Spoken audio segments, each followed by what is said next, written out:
तुम बचपन से हमारी हर चीज निर्धारित करते आए हो, कभी भाई बनकर, कभी पिता बनकर, तो कभी पति बनकर। जब शहर में रह रहा पढ़ा लिखा इंसान ऐसी मानसिकता रखता हो तो मैं जानता हूं कि तुम घर पर अकेली बोर हो जाती हो, पर क्या करूं, शहर की हवा ही कुछ ऐसी है।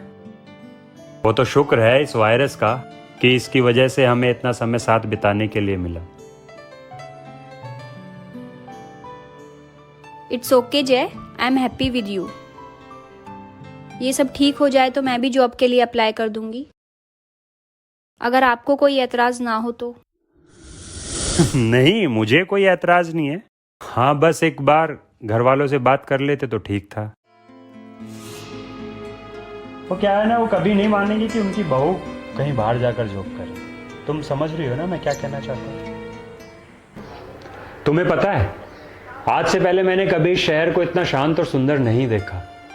दिन रात दौड़ने वाला ये शहर अब रेंगने लगा। कभी कभी तो ऐसा लगता है कि जैसे हम किसी और ही दुनिया में आ गए हो। दिन रात के शोर शराबों की जगह इन पंछियों ने ले ली है। कभी कभी तो मेरा भी मन करता है कि मैं इस खुली हवा में इन पंछियों की तरह उड़ने लगूं। ना उड़ पाने का दर्द सिर्फ वही जानता है जो पिंजरे की वास्तविकता से परिचित हो। तुम और तुम्हारी पहेली मेरी तो समझ से बाहर है। अच्छा सुनो, मुझे एक ऑनलाइन मीटिंग अटेंड करनी है, मैं अभी आता हूँ, ठीक है? काश तुम महसूस कर पाते कि पंखों के बावजूद उड़ान ना भर पाना परिंदे को अंदर ही अंदर कितना कमजोर बना देता है। क्या पता एक दिन वो अपनी उड़ान ही भूल जाए।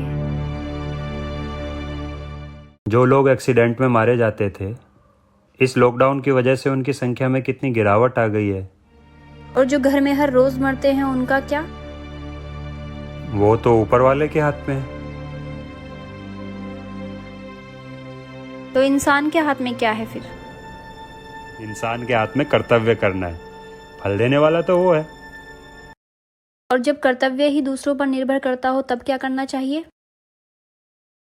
तब इंतजार करना चाहिए।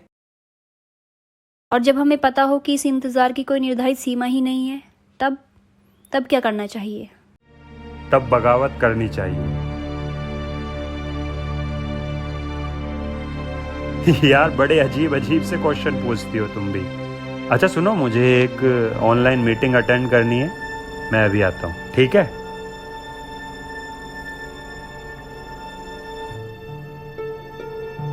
यार, अब तो बर्दाश्त के बाहर हो चुका है सब कुछ। आखिर और कितने दिन तक कैद में रहना पड़ेगा? हर चीज की एक सीमा होती है और कितना कुछ सहन करना पड़ेगा। क्यों इतनी जल्दी परेशान हो गए आप? परेशान माय फुट। अरे इतने दिनों से घर में कैद हूं, ना तो कहीं जा सकता हूं, ना ही खुले में कहीं घूम सकता हूं, और ना ही किसी को अपने दिल की बात बता सकता हूं। अरे तुमको आदत है घर में रहने की, मुझे नहीं है।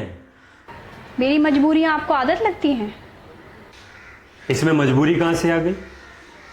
औरतें सदियों से घर संभालती आई हैं और मर्द बाहर जाकर काम करता है। ये आपकी गलत फहमी है। इस दुनिया को आगे बढ़ाने में जितना योगदान पुरुषों का है, उससे कहीं ज्यादा योगदान औरतों का भी है। मगर नहीं, आज भी समाज में हमें तुमसे कम आंका जाता है। बस इतने दिनों की कैद में तुम्हें तुम्हारी आजादी की अहमियत महसूस होने लगी। न जाने कितनी सदियों से हम मजबूर होकर अपनी जिंदगी का एक बड़ा हिस्सा निकाल देते हैं। तुम बचपन से हमारी हर चीज निर्धारित करते आए हो, कभी भाई बनकर, कभी पिता बनकर, तो कभी पति बनकर। जब शहर में रह रहा पढ़ा लिखा इंसान ऐसी मानसिकता रखता हो तो न जाने गांव और कस्बों में रहने वाली कितनी महिलाएं अपने सपनों का गला घोट देती होंगी। हमें उड़ने का एक मौका पूरे विश्वास के साथ देकर तो देखो। हमें से कोई रानी लक्ष्मीबाई, कोई कल्पना चावला, कोई किरण बेदी, तो कोई मैरी कॉम बन सकती है। खुद की खुशी के लिए दूसरों की परमिशन लेनी पड़े, वो खुशी किस काम की? मैं घर पर रहकर मरती रहूं पर जॉब नहीं कर सकती क्योंकि तुम्हारे घर वालों को पसंद नहीं है। ये कैसी लक्ष्मण रेखा है जो कभी खत्म ही नहीं होती? मैं तो हमेशा से बस यही समझता आया था कि औरतें तो बस घर का काम करने के लिए होती हैं और मर्द बाहर जाकर काम करता है। पर यह बात भूल गया था कि जितना योगदान इस देश को आगे बढ़ाने में पुरुषों का है, उससे कहीं ज्यादा औरतों का भी है। मेरी आंखें खोलने के लिए थैंक यू निशा। तो कब से ज्वाइन कर रही हो? घर वालों से मैं बात कर लूंगा। थैंक यू जय। चलो इसी बात पे आज खाना मैं बनाऊंगा तुम्हारे लिए।